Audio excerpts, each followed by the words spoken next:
পৃথিবীর সবচাইতে সুন্দর একটি গ্রাম, স্বপ্নের মতো একটি গ্রাম, সুইজারল্যান্ডের লাউটারব্রুনেন। কিছুদিন আগে আপনাদের সাথে ব্লগ পার্ট 1 শেয়ার করেছিলাম, আপনারা বেশ পছন্দ করেছিলেন, তাই আজকে চলে এসেছি ব্লগ পার্ট 2। সেদিন আপনাদেরকে আমি দেখিয়েছিলাম ইউরোপের সবচাইতে বড় ঝর্ণাটা। আজকে আমি চলে যাচ্ছি গ্রামের সামনের দিকে। এই গ্রামের সামনের দিকে আপনি যত হাঁটবেন এরকম বড় বড় আল্পস পর্বতগুলো দেখতে পাবেন। আর এই আল্পস পর্বতগুলোর সৌন্দর্য বিলিভ মি অর নট ক্যামেরায় ধারণ করা ইম্পসিবল। এই গ্রামে বলিউডের অনেক মুভি শুট হয়েছিল, বিশেষ করে শাহরুখ খানের ডিডিএলজি ছবির অনেক অংশ এই গ্রামেই শুট করা হয়। সুইজারল্যান্ডে আসলে সবাই চেষ্টা করে ডিডিএলজি মুভির যে কোনো একটা গান রিক্রিয়েট করার, আমিও সেটাই চেষ্টা করছিলাম। এই রিলটা আমার পেজে আপলোড করা আছে, আপনারা চাইলে দেখে আসতে পারেন। চলেন এবার গ্রামের আরো সামনের দিকে যাই। গ্রামের সামনের দিকে আপনি যত যাবেন পাহাড়ের গা বেয়ে বয়ে আসা এরকম নদীগুলো আপনি দেখতে পাবেন। এই নদীটাই আমার মনে হয় সবচাইতে চওড়া, তবে এরকম নদী আপনি কিন্তু পুরো গ্রাম জুড়েই পাবেন। আপনি যদি গ্রামের এদিক সেদিক অনেকগুলো ছোট ছোট নদী পেয়ে যাবেন, তবে সেই নদীগুলোর পানি একদমই স্বচ্ছ বা নীল কালারের। আর এই নদীটার পানি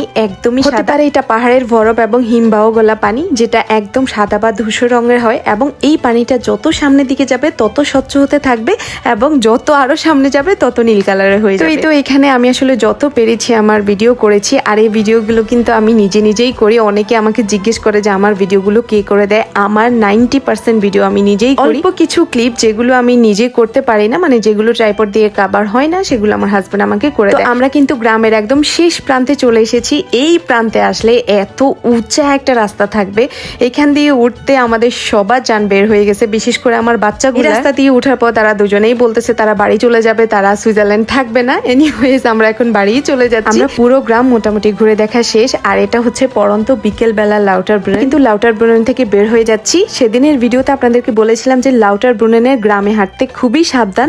এটার কারণ হচ্ছে এই জোকগুলো এত পরিমাণে এই গ্রামে, যে কোনো জায়গায় এই জোক একদম কিলবিল করে। বলে না যে চাঁদেরও কলঙ্ক থাকে, এই গ্রামের কলঙ্ক হচ্ছে এই জোক। প্রতিটা জায়গায় মানে পুরো পিঁপড়ার মতো এই জোকগুলো। আমি ভয়ে পুরো শেষ, বিশেষ করে আমার বাচ্চাগুলোর জন্য। তারা যেহেতু এখানে সেখানে দৌড়াদৌড়ি করছিল, মানে এই জোকের ভয়ে আমি এনজয়ও করতে পারি না ভালো। তো এই তো আমরা এখন লাউটারব্রুনেন থেকে বের হয়ে ইন্টারলাকেনের দিকে চলে যাচ্ছি। ইন্টারলাকেনে আমরা একটু খাওয়া দাওয়া করবো। আর ইন্টারলাকেনে আমি আলাদা একটা ভিডিও দিবে একদম সব ভিডিও শেষে, অর্থাৎ সুইজারল্যান্ডের সব ভিডিও শেষে ইন্টারলাকেন নিয়ে ভিডিও দিব। ট্রাইপড একদম মাথার উপর উঠায় আমরা চলে যাচ্ছি খেতে। আমি খুবই ক্লান্ত, মানে আমরা সবাই খুবই ক্লান্ত, আমাদের মুখ দেখেই বুঝতে পারছেন।